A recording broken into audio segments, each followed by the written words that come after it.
Hello everyone, welcome back to my YouTube channel. So, apa kabar kalian hari ini? Semoga kalian selalu dalam lindungan Tuhan ya. Oke, kali ini aku datang di sini akan membawakan sebuah kasus yang akhir-akhir ini tuh cukup menggemparkan masyarakat banyak, guys. Sebelum kita lanjut ke kasus ini, jangan lupa untuk subscribe channel ini dan jangan lupa like, comment, and share ke teman-teman kalian supaya channel ini terus berkembang. So guys, tanpa berlama-lama, kita langsung aja ke pembahasan kasusnya. Keep on watching guys, enjoy your video. Guys, kalian tahu nggak ada kasus nih mengenai kasus roti? Kalian tahu nggak mengenai roti Alka? Aku yakin sebagian dari kalian pasti udah tahu nih mengenai roti Alka ini, karena roti ini tuh kerap kali kita jumpai hampir di setiap warung-warung kecil yang tersebar di beberapa daerah gitu loh guys. Kalian tahu nggak kenapa kasus roti Alka ini viral? Nah, roti Alka ini awalnya tuh viral karena roti yang berkualitas tinggi, tekstur rotinya yang empuk, dan isian selainya yang manis dan bervariasi ya. Alka ini ada beberapa rasa tentunya yang membuat mungkin konsumen tuh kayak bisa memilah rasa gitu loh guys.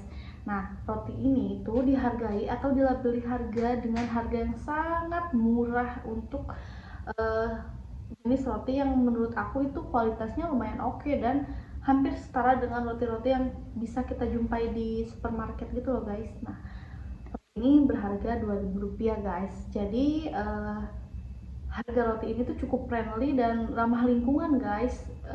Dan emang target market roti ini tuh untuk kaum menengah ke bawah guys. Makanya sering kali kita jumpai itu roti Alka itu terdapat di beberapa warung kecil yang ada di berbagai daerah. Jadi roti Alka ini tuh nggak bisa kita temui di supermarket atau minimarket gitu guys.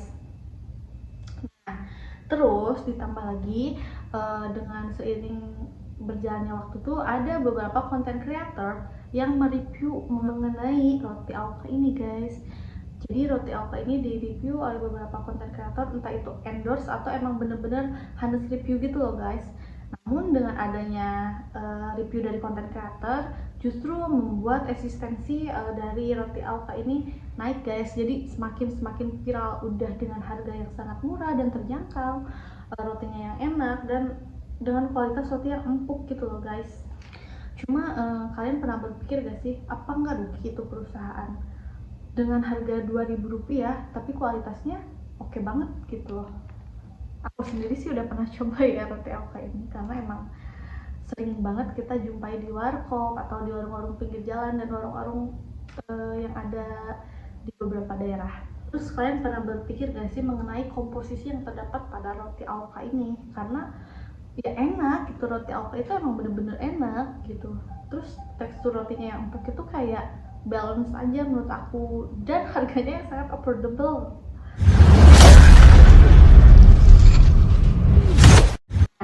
Kita langsung aja ke pembahasan kontroversi mengenai kasus roti Alka dan roti Oko. Ternyata guys, bukan cuma roti Alka aja nih, roti Alka itu bawa temennya namanya roti Oko, dan roti Oko ini 11-12 lah sama roti Alka. Harganya yang terjangkau dengan kualitas yang cukup oke dengan harga segitu, dan kerap kali kita temui di berbagai warung yang ada di berbagai daerah. Jadi hampir sama lah 11-12, cuman beda merek aja. Dan mungkin kalian sempat berpikir ya roti Alka dan roti Oko ini satu pabrik. Ternyata guys, roti Alka dan roti Oko ini itu berbeda tempat pabrikasinya, which is beda pabrik gitu loh. Roti Alka sama Oko ini cuman emang disamakan tuh karena kualitasnya yang oke, rasanya yang juga enak, dan harganya yang of course affordable sekali. Jadi roti ini tuh nggak sama ya, nggak dipabrikasi oleh pabrik yang sama. Nah, roti Alka ini sendiri itu diproduksi oleh PT IBF, Indonesian Bakery Family. Ini tuh pusatnya ada di Bojong Soang, Bandung, Jawa Barat, yang dipimpin oleh Stephen Evan. Stephen Evan itu merupakan business owner dari perusahaan IBF. Setelah itu, Oko ini diproduksi oleh PT abadi rasa pun. Nah, udah jelas kan beda ya, pabriknya tuh beda. Aku gak tahu sih, nggak mencari lebih lanjut mengenai PT Abadi Rasa Food ini terletak di daerah mana. Sorry ya guys, yang tahu kalian boleh nambahin ini di kolom komentar ya guys. Lantas apa sih yang membuat roti Alka dan Oko ini viral atau mendapati skandal? Jadi gini guys, ceritanya diawali dari ada satu orang yang menemukan atau melaporkan roti Alka ini ke Paguyuban Roti. Paguyuban Roti itu apa? Nah, Paguyuban Roti ini semacam komunitas pecinta roti yang ada di berbagai daerah gitu. Jadi gabungan dari pecinta roti atau mungkin bisa dibilang bisnis owner roti kecil-kecilan gitu loh.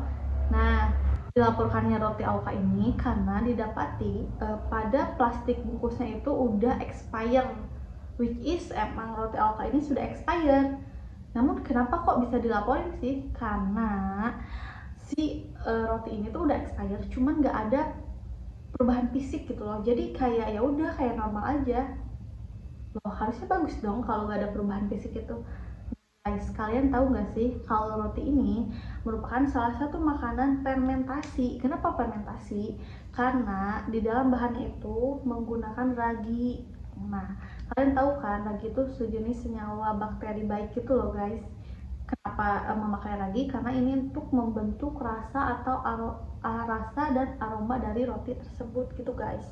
Seperti yang kita ketahui, kalau sesuatu yang dibuat dengan ragi itu which is nggak akan pernah bertahan lama. Paling lama itu seminggu juga udah lama ya.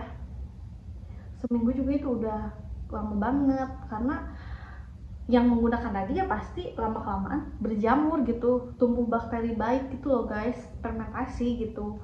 Nah, sedangkan si roti Alka ini tuh roti Alka dan roti Oko ini mempunyai expiry yang cukup lama, lebih dari 3 bulan kayaknya ya. Sedangkan kalau kita lihat di supermarket itu kayak roti merek-merek lain itu expirednya paling maksimal tuh kayaknya sebulan. Bahkan kita sering kali jumpai roti-roti yang dilabeli harga promosi karena expirednya udah deket gitu, jadi roti itu gak bisa bertahan lama. Sedangkan si roti Alka ini udah expired tapi kok rotinya masih bagus. Makanya orang-orang tuh bertanya, apa nih komposisi yang ngebuat si roti Alka ini tuh bisa masih utuh dengan kayak sama layaknya baru produksi gitu, gak ada jamur atau nggak lembek, nggak berbau gitu. Oh mungkin kalau bau ada sih sedikit ya, bau-bau yang expired dan bau-bau nggak enak gitu loh guys. Nah, dari sinilah si Paguyuban Roti ini melaporkan atau melakukan uji lab terhadap roti Alka dan roti Oko. Sebenarnya kalau roti Oko ini itu gak ada yang mendapati expired dan bentuknya masih utuh kayak gitu ya. Cuman karena mungkin 11-12 karena harga dan kualitasnya hampir sama, makanya sekalian dites uji lab. Dites uji labnya itu di SGS Indonesia. Nah, bagian dari SGS ini merupakan SGS Group, perusahaan multinasional yang menyediakan jasa laboratorium, verifikasi, pengujian, dan sertifikasi gitu.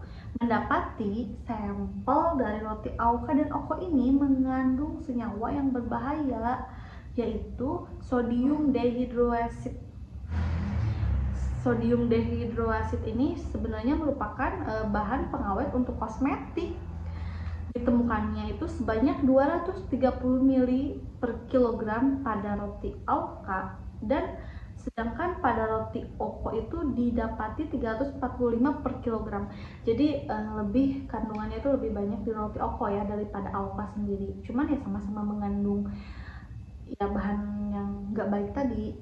Nah, bahkan di perusahaan kosmetik pun si sodium dehydroasid ini ada beberapa yang di negara lain tuh udah nggak diperbolehkan mengandung bahan ini, karena bahan ini tuh pengawetnya tuh lebih kuat daripada bahan-bahan lainnya gitu loh guys. Apalagi ini di makanan dan dikonsumsi terus dicerna oleh perut kita gitu. Intinya bahaya banget gak sih kalau kalian mengkonsumsi ini, apalagi setiap hari gitu.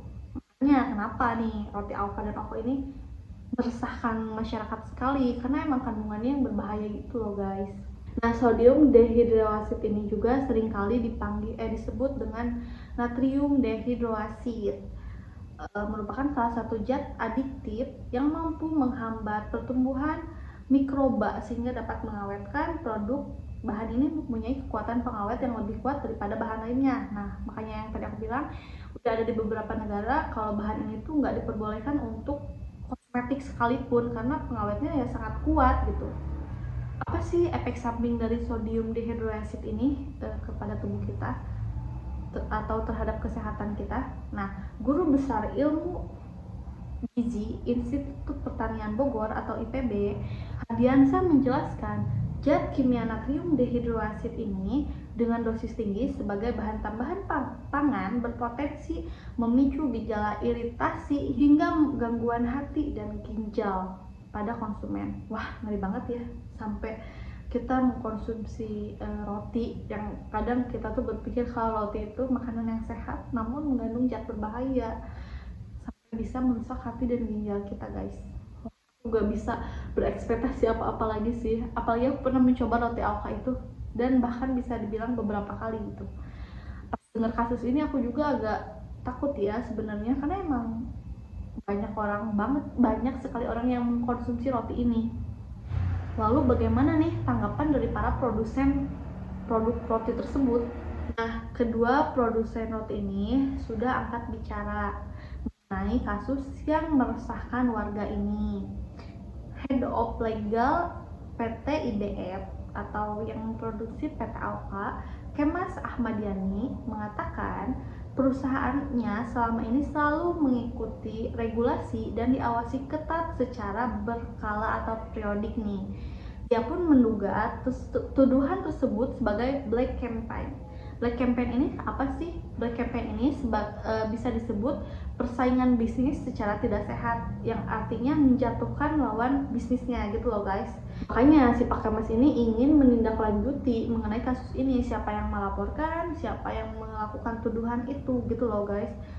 Jadi kalian itu kalau mau speak up mengenai apapun itu harus dilandasi bukti yang kuat ya, guys, agar kalau suatu saat dibawa ke ranah hukum kalian dapat mempertanggungjawabkan apa yang kalian sudah lakuin gitu loh, guys.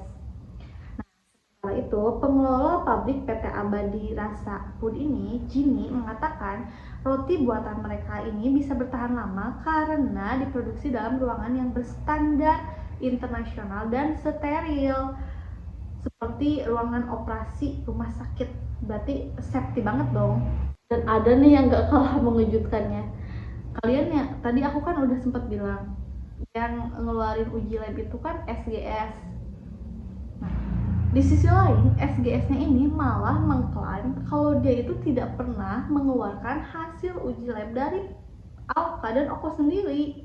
Jadi dia bilang kalau dia tuh gak pernah sama sekali menguji lab roti Oko dan Alka itu. Jadi itu sebenarnya hasil uji lab dari mana? Apakah ini hanya fitnah belaka aja, guys? Pokoknya kalian harus simak video ini sampai akhir biar kalian tuh nggak termakan gosip-gosip yang beredar gak jelas, biar kalian juga gak ngerasain panik gitu atau ketakutan. Makanya kalau ada sesuatu yang viral itu jangan dulu dipercaya, guys. Kalian harus mencari bukti yang akurat gitu, jadi jangan gampang kehasut gitu loh. Tapi yang aku bingungin kok malah saling lempar-lemparan kayak gini sih, kayak gak ada yang sama sekali mengakui gitu. PT IBF, PT Abadi Rasa Food, sampai bahkan SGS sendiri pun tidak mengakui bahwa dia yang mengeluarkan hasil uji lab tersebut. Nah, karena semakin liarnya kontroversi ini di masyarakat dan membuat masyarakat lengah, akhirnya BPOM ini angkat bicara nih, guys. Karena emang secara tidak langsung ini tuh menyudutkan kepada BPOM, karena yang mengizinkan izin edar dari kedua produk tersebut ya BPOM. Jadi masyarakat juga mulai menanyakan kinerja BPOM sendiri. BPOM ini kerjanya bener nggak sih? Kok bisa kelolosan produk yang mengandung zat berbahaya kayak gini? Jadi ya mau nggak mau BPOM juga harus bicara mengenai kasus ini karena menyangkut badan lembaga mereka sendiri gitu loh, guys. Pihak BPOM ini mengatakan bahwa mereka selalu melakukan pengecekan secara berkala terhadap produk yang laris di pasaran, which is yang kayak best seller gitu. Itu tuh selalu dilakukan pengecekan berkala, jadi nggak cuma sekali pas mereka melakukan uji coba di BPOM, lalu BPOM itu enggak pernah ngecek lagi, enggak. Kalau barang itu viral, si BPOM ini terus mengecek produk tersebut kandungannya itu masih sama atau enggak, dan secara berkala gitu loh guys. Jadi BPOM ini meyakinkan masyarakat dan menghimbau agar untuk mempercayakan hal tersebut kepada pihak BPOM. Nah, pihak BPOM juga mengklaim bahwa pada saat pendaftaran uji coba roti AOKA dan roti OKO ini, mereka sama-sama tidak mengandung zat yang berbahaya gitu loh guys. Jadi kenapa BPOM bisa mengeluarkan izin edar untuk kedua roti tersebut ya, karena memang roti tersebut aman untuk dikonsumsi jangka panjang karena tidak mengandung zat-zat yang berbahaya gitu loh guys. Ya kalian berpikir aja, masa iya sih BPOM lembaga tinggi gitu loh dan yang menjamin kesehatan dan menjamin izin edar bisa kelolosan bahan yang benar-benar berbahaya, apalagi konsumsi pangan gitu loh guys. Nah, karena adanya kasus ini, BPOM juga menghimbau agar untuk tidak takut oleh isu yang sedang beredar ini, dan BPOM juga berjanji akan mengecek kembali mengenai roti OKO dan AOKA ini ke pabrik masing-masing, akan dicek lagi nih, akan diuji lab lagi nih. Oh, dan satu lagi, BPOM juga mengklaim kalau hasil uji lab yang resmi, benar-benar resmi itu hanya dikeluarkan oleh BPOM sendiri. Jadi kalau ada hasil uji lab yang lain itu sebenarnya nggak terverifikasi atau nggak resmi guys. Jadi kalau ada hasil uji lab bukan dari BPOM sendiri, kalian harus mempertanyakan kembali apakah uji lab tersebut sudah benar-benar betul atau enggak gitu kan. Kita nggak tahu ya asal-asalan atau enggak gitu. Sedangkan BPOM memang dia itu lembaga terverifikasi resmi untuk uji lab gitu loh guys. Kalian tahu apa? Setelah dilakukan uji lab kembali terhadap kedua roti AOKA dan OKO ini, dan bener guys, ditemukan bahan aktif yaitu zat natrium dihidroasid terhadap roti OKO. Jadi sebenarnya yang dikecamnya itu roti AOKA, bahkan yang dipitnah ya, yang di black campaign sebenarnya itu roti AOKA, katanya sudah expired, malah roti AOKA ini aman, dan malah roti OKO yang sebenarnya mengandung natrium diosid tadi guys. Nah, karena atas hasil lab tersebut, pihak BPOM mendesak PT Jaya Rasa Abadi ini untuk menarik seluruh produk PT AOKA di pasaran dan memusnahkan, serta BPOM juga tidak mengizinkan PT Jaya Rasa Abadi ini untuk memproduksi roti dalam jangka waktu yang ditentukan gitu guys. Mereka akan terus mengecek secara berkala pihak BPOM ini. Jadi gitu guys, sebenarnya roti AOKA ini masih aman-aman aja. Sebenarnya aku belum pernah sih nyoba roti AOKA sendiri. Roti OKO sendiri maksud aku guys. Gimana guys? Kalian masih gak percaya atau udah percaya nih? Karena BPOM sendiri yang sudah mengklaim. Jadi kita sebenarnya tinggal percayain aja sih kalau ada hal-hal kayak gini itu. Pasti pemerintah juga ingin yang terbaik dan ingin masyarakatnya itu tetap sehat gitu loh guys. So jadi kalian gak usah panik lagi. Mungkin kalau mau mengkonsumsi roti AOKA ya, bukan OKO, itu fine-fine aja. So guys, gimana tanggapan kalian mengenai kasus ini? Komen di bawah. Kalau ada yang mau nambahin juga boleh komen langsung aja di bawah guys. Oke guys, thanks for watching this video. I hope you enjoy watch this video. Mungkin aku mau ngingetin lagi ke kalian untuk jangan lupa support channel ini dengan cara mensubscribe, like, comment, and share ke teman-teman kalian agar channel itu dapat terus berkembang lebih baik. Kalau kalian juga ada kritik dan saran terhadap bawaan aku atau ada info yang aku salah-salah, itu boleh kalian tambahin atau koreksi di bawah ya guys. Thank you guys, see you the next video guys, bye bye.